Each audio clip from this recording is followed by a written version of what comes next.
of course, from Paul McCartney and Wings, and that Let's Rock the 70s show is this Friday the 5th of April. As I mentioned earlier, a few weeks ago I had the great pleasure of visiting James at the Studio 8830, which is his studio, which he's remodelling at the moment, and he invited me along to have a chat, and it was delightful. I met him, and you'll hear from Los Nobos, who were also there that evening, the other side of the news, I think. But here's my interview with James. Something a bit different this evening. I'm delighted to say I've been invited by James to come and visit his studio. The studio is called Studio 8830. James Harvey is with me. And James, thank you for making me so welcome and inviting me here. Welcome. Yeah. First of all, let's tell people where we are exactly, because we're not far away from Exmouth, are we? No, not at all. We're on the edge of Exeter. About 3 miles away from the M5 on the Sidmouth Road, and pretty much in between Greendale Farm Shop and Creedy Adventure Park. Yeah, so everyone will know where that is. And that you wouldn't guess that there was a recording studio here, because obviously, well, not obviously, but it's in James's house, and he's just given me a quick tour, and he's making some changes as we speak almost. He's changing things around. Very impressive setup. I wish I could devote my house to being a studio, but I don't think someone would have it. But anyway, so James, how long have you been running a studio? And maybe tell us a little bit about your background as well. Okay, so I've been in and around music, I think, within bands for about 30 years, a number of different local bands, and a number of different successes. So I've played drums, bass, guitar, and I sing. So I really like to get involved with a lot of different instruments. Sure. I decided to start the studio last April 23. Get something up and running with the main aim really to help people in the industry and give something back, because there were a number of opportunities that I had. I was lucky enough to work with the team at Sawmills. I've worked with Muse, and they signed us on a publishing deal, and that gave me so much experience, and I'd always been really interested in the engineering and what was going on with the desk. Sure. So the natural move for me from playing in bands was to start my own studio. So as I say, the idea is to work with local artists and local bands, and really try and offer any of my expertise that I have to work with them and work on their music. Terrific. So, I mean, presumably this is a business, isn't it? I mean, it's not a hobby. I mean, it's so. What sort of people have you been working with so far, from local community or indeed further afield? So who have you been working with? Well, so far I've been working with Los Nobos, as you know, Matt and Si, my old friends. Yeah, great characters. Always a fun session. You have to watch your P's and Q's with them too, don't you? You do, indeed. So I've been working with them. We did a few songs initially when I opened the studio, and it also helped me to hone my processes and things to get things up and running. It was a two-way street. Yeah, very much so. Okay. And they really liked what we were doing and how the sessions worked and how I was helping them with their songs as well. So that started off really nicely. But since then I've been working with a great artist called Megan Linford from Portsmouth. She's a fantastic singer-songwriter. So we did 2 songs down here later last year, and she's going to come back at some point and do an album with me. So I've managed to secure that. As you say, it is a business, but one of the big things that have to absolutely kind of spearhead is that I'm really trying to get people in to work with them. I've also been working with a friend of mine in London. He's a solo artist called Tim Holhouse.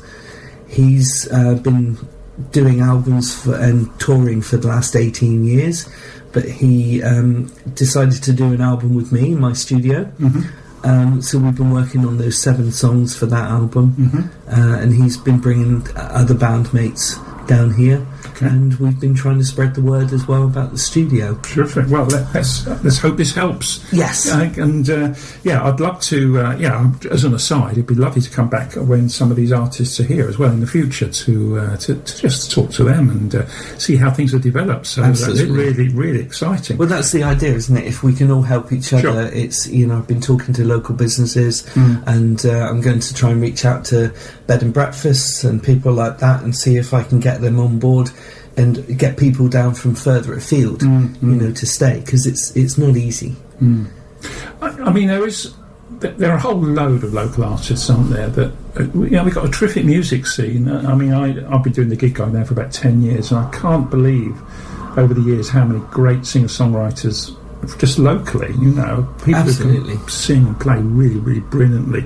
And I do what I can to support them, but there is, I suppose we're drifting a little bit off the topic of studios here, but actually once they've got the recording, it's then getting it heard, isn't it? Yes. So are you involved in that side of things at all, or are you just going to just producing the music and go, there you go, off you go? Or yes, I think I can advise on things like that. Because you've been around for, what, you say 30 years in bands, so you kind of know where the bodies are buried, don't you? Yes, exactly. I've done those types of things before. I've released things. I do some things with Los Nobos, so we did that together and got the CD together, got it printed, got everything online, distributed it, and now it's up on Spotify. So that's one of the things that I was also helping them out with. But they're a great bunch. It's very difficult for people, I think, to get into the studio. I remember when I was younger and trying to start off bands, you really wanted to get something musical and something that was good. But it was just trying to record it down. So that was one of the other reasons that I came up with the idea to start the studio and get people involved. So I've also been working with some teenage boys in a friend of mine, it's her son, and he's got a band. Okay. So those three boys came up with their mum, and some of the other parents let them come as well. Yeah. And they recorded a song. I gave them a taste a day and just said, let's record something down and see how you go. They recorded a cover song, introduced them to the process of recording and what it involved. And we came out with a song at the end of the day. I mean, hardly a week goes by without me getting an email from someone saying, we're in a local band. Yeah. Could you play our music on the radio and this sort of thing, So that opened my eyes to just how many bands there are locally. I mean, obviously there's a lot of bands who are playing the sort of pub and club circuit, doing covers mostly and that sort of thing, but original artists as well are, for them to get gigs is really difficult because they kind of have to play the game a little bit about what the material they play.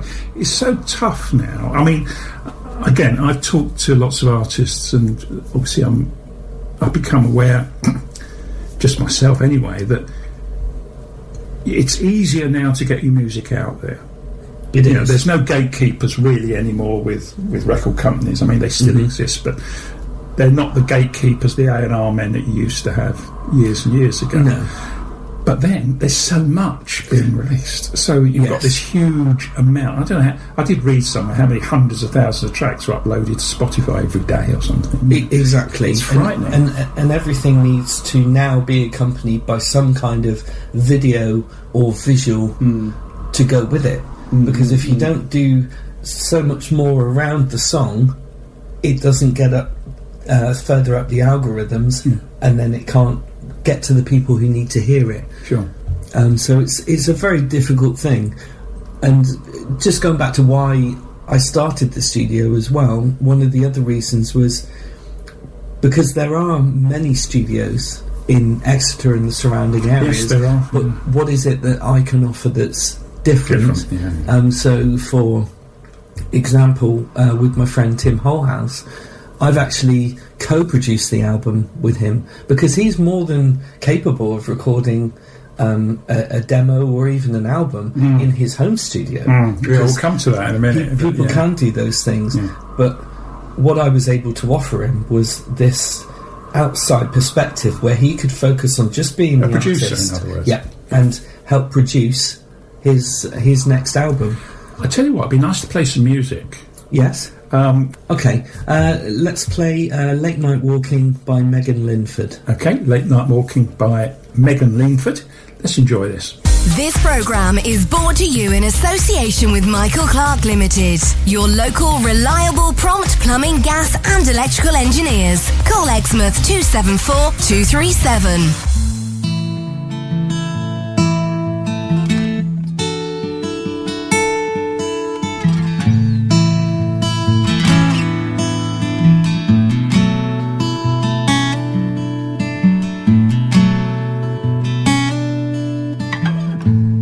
Washing over you in a wave. You ask me how will I know what to say. You said I never had a love like this before, and my mind only ever knows the door. 'Cause all of these late nights walking and all of these midnights talking, they're bringing me closer to your heart. And all of these late nights wishing and all of these midnights dancing, they're bringing me closer to your heart. They're bringing me.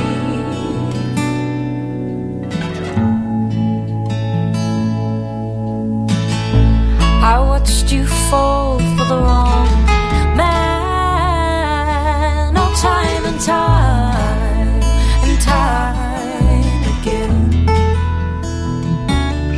Well, I know the kind, I know him well. I hope this one treats you different, I know he will. 'Cause all of these late nights walking and all of these midnights talking, they're bringing me closer to your heart. And all of these late nights wishing and all of these midnights dancing, they're bringing me closer to your heart. They're bringing me.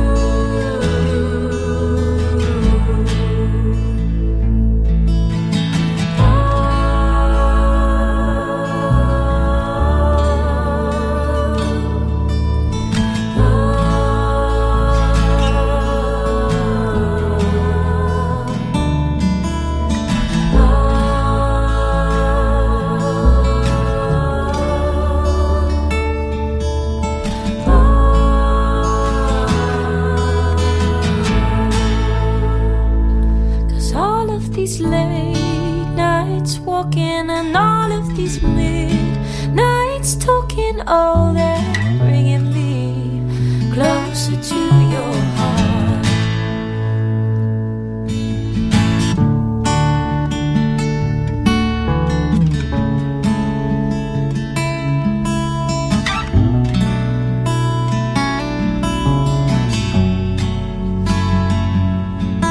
They're bringing me closer to your heart. They're bringing me.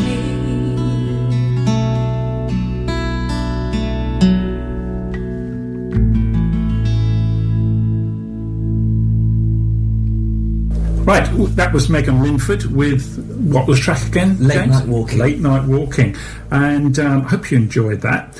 And I'm talking to James Harvey at his Studio 8830, which is just outside of Exeter, and it's great to be here. So it's early days for the studio, it feels, in many ways, but then you've got 30 years of backstory. So just fill in your backstory. I mean, you've alluded to being in lots of bands. Anyone we would have heard of, or locally? Possibly.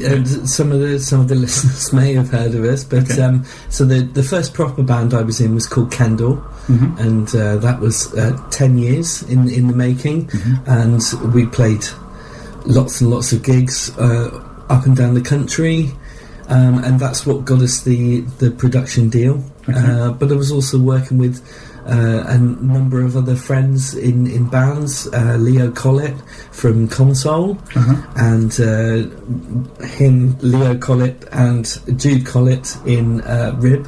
So that band disbanded, and ever since about 5 or 6 years, they have a reunion gig, and ever since then I've been playing with them bass guitar. Right. So just working in lots of different bands. Yeah. I went over to Brussels and lived there for 6 years. Okay. And while I was there, I got cajoled into a charity band. So we did cover songs, and then I started up a band with those people from the cover band. So that was fun as well. And I was playing drums and singing. Is there anything you don't do? I'm not so good on the violin. It's not a good noise. What about songwriting? Are you a songwriter at all? Yes. So I write my own songs as well, and try and do some open mics if I can. But it's few and far between at the moment. The studio has been taking a long time. Yes. I was recently last year, the whole of last year, I started a band with Tim Holhouse called the Escape Ghosts, and we've been playing gigs throughout the year to promote his next album. And then we've also been interlinking that with coming down to my studio to record. So we'll talk about the facilities you've got here in just a moment, but something you mentioned just a moment ago, and I mean, I read these things about the studios closing down. People don't really need studios anymore because it's so easy to do things at home now digitally. But it does make a difference, doesn't it? I know when I talked to Los Nobos, Matt and Si, last year, I think, they said it made such a difference being in a studio and having a producer saying, do this, do that, let's try this, let's try that. The feedback. You don't get that on your own at home, do you? No, you don't, because when you're an artist and you're also trying to do the recording, you're not giving yourself as many compromises. I don't think you're trying to do everything. You're trying to wear all the hats, and the thing that you can get from coming into a studio is to be able to just focus on what you do and have somebody input and also allude you to things that you might not have seen if you hadn't been in there. Exactly, but I just love the process. For me, it's you can play live, and that's a nice snapshot of that band or that artist as they are.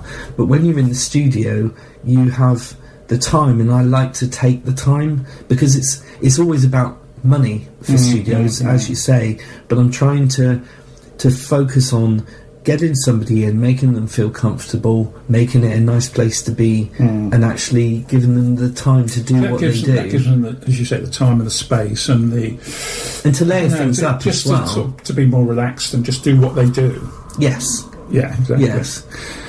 James, talk us just through the because this is radio, not television. We'll have to describe. Just describe your setup, because you are at the moment, as you gave me a tour, which is you showed me what you've got here. Just explain, perhaps describe to the listeners what you've got here. Okay, so I've got two main rooms for the studio at the moment. There's one big live room with a full drum kit, amps, different guitar heads. I've got some cabinets coming as well to be able to use the heads so that we can create different sounds, especially for the guitar. I'm a big fanatic on the guitar. He's got a lot of guitars here. So I've got the live room, with those amps, bass amps as well. So now with the new setup, moving into the new live room, I'm able to do live recordings with more people at one time. It's a bigger room, but it's still. I think you used the word cosy, didn't you? When you were showing around. It is. I'm trying to think of the word now, but it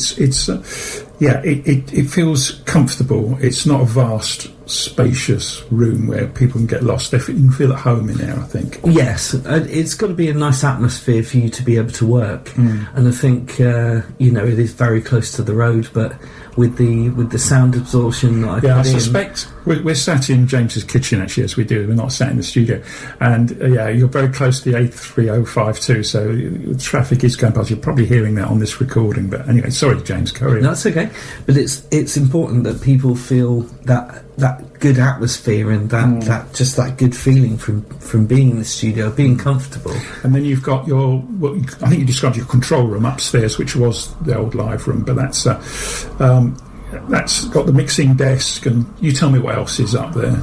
Yeah, so there's mainly the interface that everything plugs into, and then from there that goes into the computer, and I've got various screens that I can bring the information and look at the sounds coming in. A good set of speakers is really key, and some more acoustic paneling up there just to deaden the sound and take away that echo or unwanted reverb.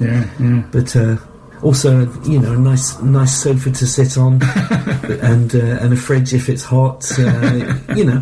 Try and make it as comfortable as possible. And what about once you finish recording? Do you do the mastering here, or is that presumably that's done elsewhere? Is it? Or? I get a friend of mine to do some mastering for me, just because it's one of those things that I think different skill, perhaps. A lot of people can do it, but it's one of those things that's really difficult to master. Hence the no pun there, but it was unintentional. No, I like it. Go on.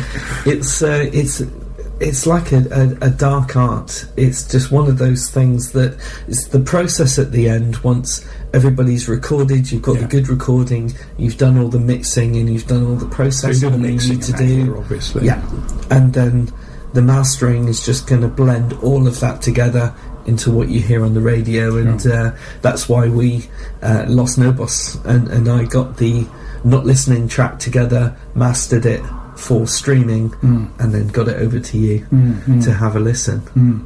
No, I mean it's a terrific place here, and it's still developing. You're talking. I know when we were walking around, you were talking about you sort of thinking of extending out the back and having being able to have people stay here and that sort of thing if they wanted to work over several days. So, when's that going to happen? Have you got any firm plans, or is it just? Does it depend what else is going to happen around it? Because you mentioned they might be doing some building here. Oh yes, it's a bit of a contentious issue with me. I don't know. It's very busy around here, and there's lots of options for building. So I need to weigh up what's happening with that. But it's mainly about getting the studio up and running. I'd really like to invite people to look at the website, speak to me on the phone, or arrange a visit and come up and have a look around. Let's just talk about how people can get in touch and where they can find out more, because I think it'd be a good place to leave people to find out more. So where can people find out all the information about Studio 8830, James? Well, I have a website, and that's studio8830.com, where people can have a look at the services that I provide. I've been very detailed on there about the different things that you can get. I've also tried as much as possible to make the pricing simple and also as affordable as I can as well, because as I said, there's so many studios out there, and I've tried to place myself underneath that, just to give people a bit more of an advantage. It's difficult for people to raise money at this time anyway, and when you think, well, you're saying you want me to put my money into a studio, well, why is that? And one of the things I've just tried to make it reasonable with the pricing. Sure. But people can find out all about that on the website, and also if they wants to contact you, your contact details are on there too. Yeah, okay. There's a contact form on there, but I'm also on Instagram, which is studio_8830. I'm on Facebook as well, which is Studio 8830. So people can find me there. And just happy to have some questions come in and speak to some people and see what I can do to help them out. Excellent. Well, James, it's been lovely to...